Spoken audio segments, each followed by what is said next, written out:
안녕하세요. 코비즈 의형 코성형 클리닉 현상민 원장입니다.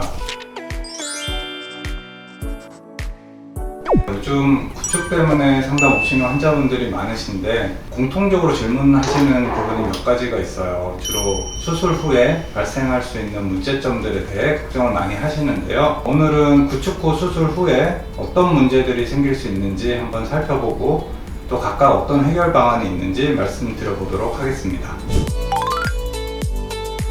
일반적으로 구축 수술을 하면 구축은 재활은 하지 않습니다. 특히 구축 수술을 할 때 고용물 때문에 생긴 경우는 고용물을 사용하지 않기 때문에 구축이 생길 가능성이 없고, 하지만 구축 수술을 했더라도 염증이나 감염 같은 것들이 생기게 되면 늑연골로 수술을 했지만 그 연골 부분이 높고 피부에 손상이 올 수 있습니다. 저는 구축이 재발했다기보다는 염증에 의해서 아니면 감염에 의해서 구축이 다시 생겼다라고 볼 수 있기 때문에 결론적으로는 구축 수술이 재발은 하지 않는다라고 말씀드릴 수 있을 것 같습니다. 구축 같은 경우는 피부를 많이 늘려줘야 되고 내부의 구조물에 손상이 많기 때문에 첫 번째로 구조물을 복원하고 피부를 많이 늘리는 것에 중점을 두기 때문에 혹시나 모양이 미흡한 부분이 있을 수 있고 또 당김이나 이런 것 차이 때문에 좌우에 비대칭이 생길 수가 있기 때문에 2차 수술을 할 가능성이 보통은 30-40% 됩니다. 그렇기 때문에 2차 수술의 가능성이 있다라고 설명을 드리는 거지 꼭 해야 되는 것은 아니라고 말씀드릴 수 있습니다.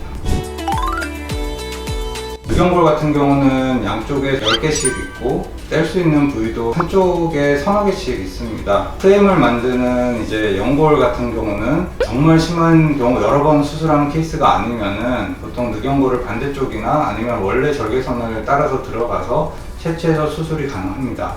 피부가 매우 얇은 경우에는 연골막으로 보강을 할 수도 있고, 아니면 정말 심하면은 진피 같은 거를 써서 덮기도 할 수 있기 때문에 재료가 부족해서 수술이 힘들다라는 것에 대해서는 환자분들이 크게 걱정은 안 하셔도 될 것 같습니다.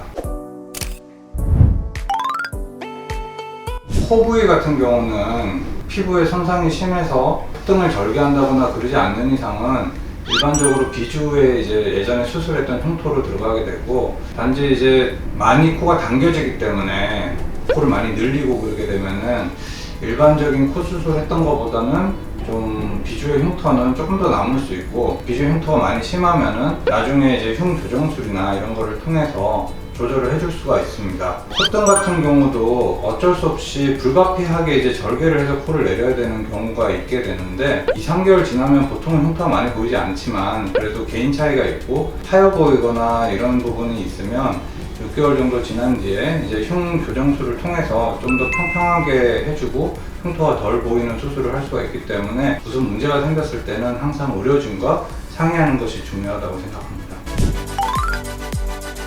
고용물만 제거를 하고 염증이 나을 때까지 기다렸다가 수술을 하자고 말씀드리면은 그러면 구축이 오지 않나 이렇게 말씀하시는 분들이 있습니다.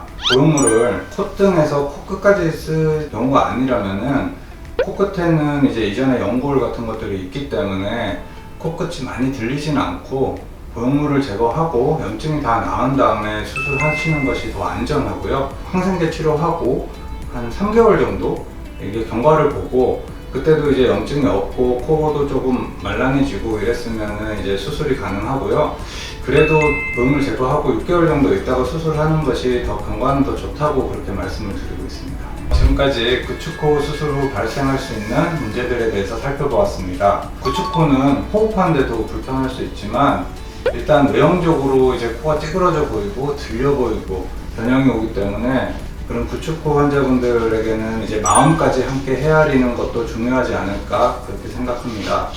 만약 내 코도 구축이 아닐까 걱정이 되신다면 혼자서 고민하지 마시고 전문의와 상담을 통해 꼭 해결 방안을 찾으시길 바랍니다. The best is in you.